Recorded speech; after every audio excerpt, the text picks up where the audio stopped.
Presiden Rusia Vladimir Putin buka-bukaan dalam pertemuan puncak KTT BRICS. Putin mengatakan KTT BRICS akan bahas secara rinci tentang penggunaan mata uang non-dolar dalam transaksi perdagangan antar masing-masing negara BRICS atau dengan kata lain, de-dolarisasi. It is now my great pleasure to hand over the G20 presidency to President Widodo. I wish it. Saya awalnya kaget, bahkan tak menyangka kalau si tukang kayu kurus dari Solo ini mampu memainkan peran yang diperhitungkan di tingkat global. Apalagi kalau mau jujur, sosok yang sering diejek pelanga pelongo ini memang tampangnya kurang meyakinkan.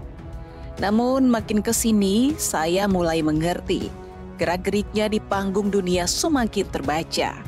Jokowi tidak sesederhana yang kita lihat di layar. Terserahlah, mungkin Anda merasa narasi ini terlalu bombastis dan berlebihan. Tapi saya sarankan kesimpulan itu sebaiknya diurung dulu. Jadi begini, saya mengamati langkah Jokowi dalam 4 event dunia dalam setahun terakhir. Itu terdiri dari perhelatan KTT G20, KTT ASEAN, KTT G7, dan terakhir KTT BRICS di Afrika Selatan.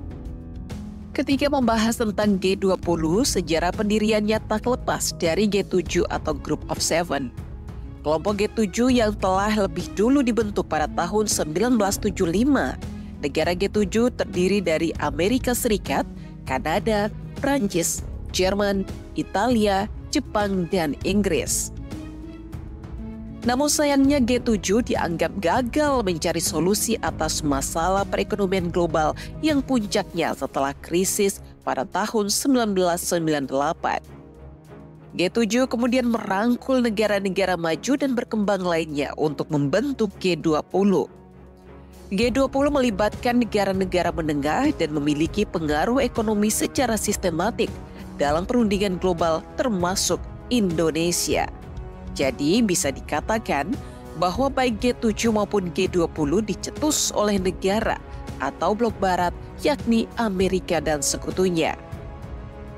Perang dingin yang terjadi pada tahun 1947 hingga 1991 kemudian membawa kawasan Asia Tenggara menjadi ajang persaingan antara blok barat dengan blok timur.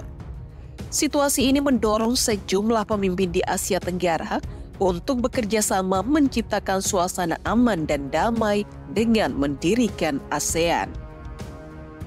Terakhir adalah BRICS yang awalnya terdiri dari Brasil, Rusia, India, China, dan Afrika Selatan hadir sebagai pemain baru dengan berhasil menggelar KTT pertamanya di Rusia pada tahun 2009 lalu.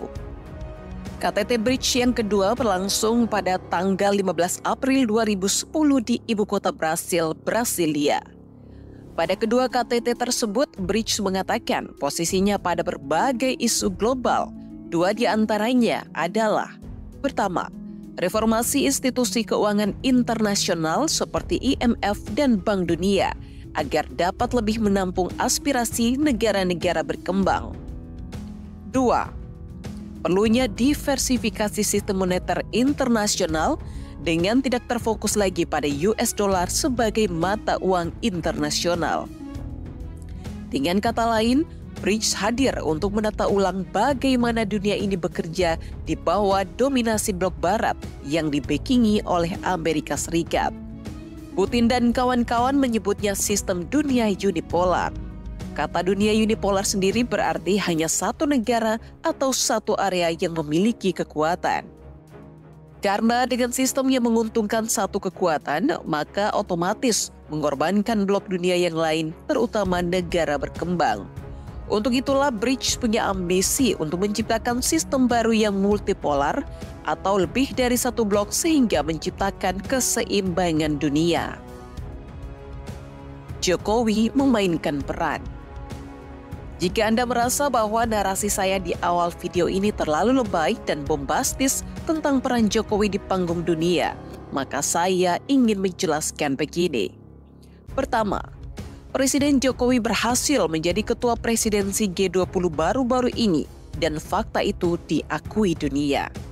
Bahkan lembaga think tank Amerika Atlantic Council menganugerahkan penghargaan bergengsi Global Citizen Award. Presiden Joko Widodo memperoleh penganugerahan atas kepemimpinannya sebagai presidensi G20, upaya dalam menjembatani dampak perang di Ukraina, dan dukungan luas untuk memajukan pemenuhan hak asasi manusia, demokrasi, dan arsitektur kesehatan global yang lebih baik. Acara penganugerahan Global Citizen Award merupakan acara tahunan yang diselenggarakan Atlantic Council di sela-sela sidang Majelis Umum PBB di kota New York. Penghargaan yang diberikan bagi para tokoh yang dipandang memberikan kontribusi nyata bagi dunia. Sementara di ASEAN, Jokowi dan Indonesia juga dipercayakan sebagai ketua. 3 hari menjelang konferensi tingkat tinggi ASEAN pada Rabu 10 Mei 2023, Presiden Joko Widodo melontarkan pernyataan mengenai prinsip keketuaan Indonesia di ASEAN tahun ini. Indonesia tidak mau ASEAN menjadi proksi siapapun atau negara manapun. Menariknya, 2 kelompok ekonomi yakni ASEAN yang diketuai oleh Jokowi dan BRICS menggelar pertemuan penting pekan ini. Kendati berbeda anggota, mereka punya misi sama, yakni mengurangi penggunaan dolar Amerika Serikat dalam transaksi perdagangan. Di Jakarta pada periode waktu yang sama tengah menggelar ASEAN Finance Ministers dan Central Bank Governors Meeting pada pekan ini. Sementara ribuan kilometer dari Jakarta, BRICS juga menggelar pertemuan tinggi ke-15 di Johannesburg, Afrika Selatan, mulai 22 sampai 24 Agustus 2023. Meski terpisah ribuan kilometer, 2 pertemuan penting ini memiliki salah satu agenda yang sama, yakni mengurangi porsi dolar Amerika Serikat. China merupakan leader dari BRICS. Tiongkok secara diam-diam melobi banyak negara untuk melepas dolar dan menggunakan yuan sebagai mata uang internasional. China sudah menggandeng Rusia, Brasil, India, Kazakhstan, Pakistan hingga Laos untuk meninggalkan dolar Amerika Serikat. Mereka sepakat menggunakan mata uang yuan atau mata uang lokal negara masing-masing dalam transaksi perdagangan internasional. Tiongkok juga mendekati banyak perusahaan untuk melakukan transaksi ekspor-impor menggunakan yuan. Tak kurang dari Total hingga Saudi Aramco sudah dikejar China.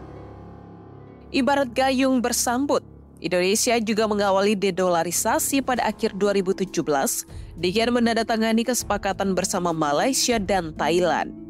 Ketiga negara sepakat untuk menyelesaikan transaksi perdagangan bilateral menggunakan mata uang lokal atau local currency settlement. 5 negara ASEAN yakni Indonesia, Thailand, Malaysia, Singapura, dan Filipina telah menekan kerjasama transaksi pembayaran lintas batas sejak November 2022 di tengah pelaksanaan KTT G20 Indonesia.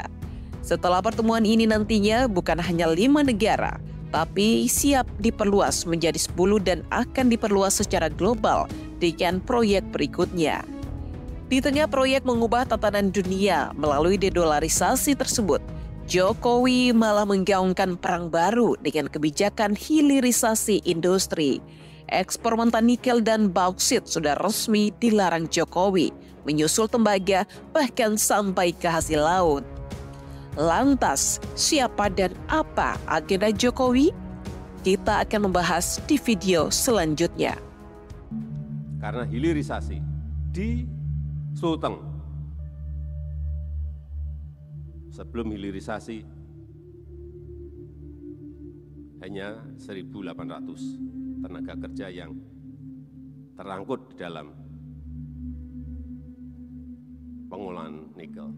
Setelah hilirisasi menjadi 71.500 tenaga kerja yang bisa bekerja karena adanya hilirisasi nikel di Sulteng. Kemudian di Maluku Utara, Malut, sebelum hilirisasi hanya 500 orang.